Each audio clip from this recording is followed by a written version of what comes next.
ఇప్పుడు మీకంటే సమస్యలు మీ సమస్యలు నా అయిపోయినాయి. ఇప్పుడు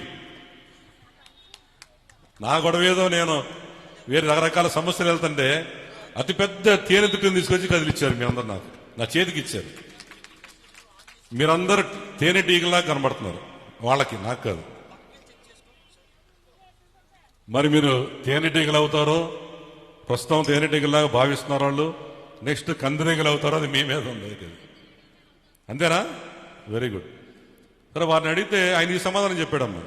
మరి మాకే ఇట్లా సమాధానం చెబుతున్నాయంటే ఇక మీ పరిస్థితి ఏంటి? ఒక నర్సుకి అన్యాయం జరిగింది, దాని ఇబ్బంది జరిగిందంటే డాక్టర్ మీద కంప్లైంట్ చేస్తే ఇంకొక డాక్టర్ని ఎంక్వైరీ ఆఫీసర్కి వేస్తాయంట మహానుభావుడు. నేను చెప్పా, అసలు ఈ సమస్య వల్ల కొత్త ఆలోచన వచ్చింది. డిఎంహెచ్ఓ ఎట్లా ఉన్నాడో వాళ్ళందరికీ నర్సింగ్ స్టాఫ్ కూడా ఒక జిల్లా ఆఫీసర్ ఉండాలి. ఇక్కడి నుంచి మన నినాదం అది కూడా చేద్దాం. మనం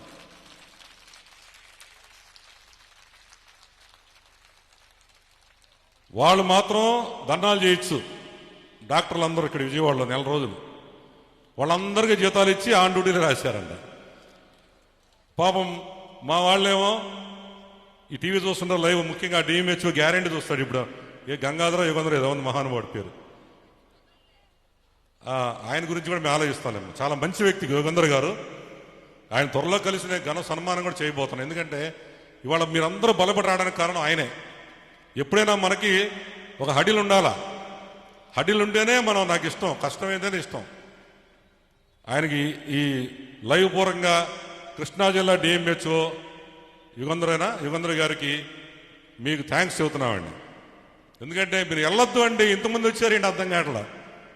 మీరు ఎవరు వెళ్ళొద్దు, మీ సమావేశం పెట్టుకోవద్దంటే నేను పొద్దున్నే లేచి 5ంటికి లేచి చూస్తున్నా అయ్యమ్మ ఏంటి పరిస్థితిని అడుగుదామని. ఈ అమ్మాయి పంపించింది. మా వాళ్ళందరూ రైల్లో కూర్చొని హాయిగా చలో విజయవాడ అంటారు. ఎవరు వాళ్ళు ఇక్కడ ఉన్నారా? రైల్లో ఇలా అన్నారు, ఎవరు ఉన్నారా? Very good. అది నేను ఎప్పుడే అనుకున్నా ఇదేదో ప్రపంచం లాగా ఉందరా, ఇది డిఎంహెచ్ఓ కాదు స్టేట్ కమిషనర్ కూడా అర్థమైపోయింది ఇదని. కాబట్టి ఆయనకు ప్రత్యేకంగా ఈ వేదిక మీద మొట్టమొదటి మనందరం గట్టిగా క్లాప్స్ కొట్టండి ఆయనకి, డిఎంహెచ్ఓ గారికి.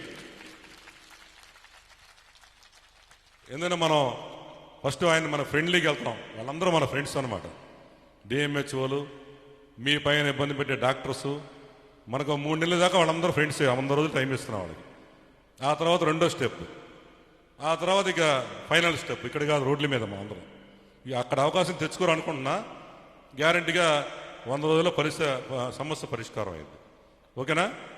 సరే, మీ అందరూ ఒకటే చెబుతున్నా, ఇప్పుడు మీ సమస్యలన్నీ దాదాపుగా అందరూ ఒకటే రకమైన సమస్యలు. మొన్న నిన్న ఆల్రెడీ మేము రిటైర్డ్ ఎంప్లాయీస్ కోసం పెడితే వీళ్ళు దూసుకొచ్చారు, 100 మంది కబ్జా చేశారు దాన్ని.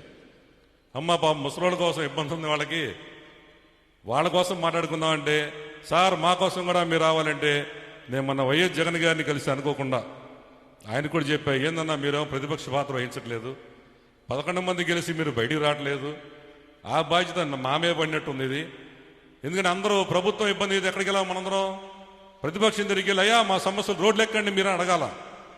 మరి మీరేమో అసెంబ్లీకి రారు, వాళ్ళేమో వన్ సైడ్ వార్లాగా వాళ్ళు చేసుకుంటూ పోతుంటారు. మరి మా నంబర్ 1 ఛానల్కేమో సమస్యలన్నీ మా దగ్గరికి వస్తున్నాయని చెప్పాను. ఆయన నవ్వి అన్నా నీ నైజం అదే కదా, పోరాటమే కదా కానీ అన్నాడు. ఆయన కూడా మా హెల్త్ మినిస్టర్ని అడిగా, ఏందన్నా పరిస్థితి అన్న మీకు తెలిసిందేగా రాష్ట్ర ప్రభుత్వ పరిస్థితి, వీళ్ళందరూ రెగ్యులేట్ చేస్తే 1,30,000 మంది ఉన్నారు మా డిపార్ట్మెంట్లో అన్నాడు.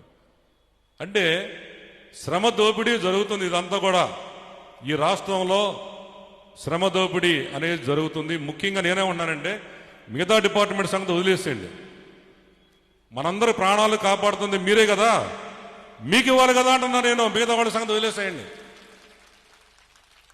మాట్లాడితే కాంట్రాక్ట్ లేబర్ చాలా మంది ఉన్నారు, మున్సిపల్ వాళ్ళు 35,000 మంది ఉన్నారు, వాళ్ళు 50,000 మంది ఉన్నారు, మొత్తం 1,40,000 మంది ఉన్నారంటే నేనేం అడుగుతున్నా, రిక్వెస్ట్ చేస్తాను ఈ సభా వేదిక మీదుగా,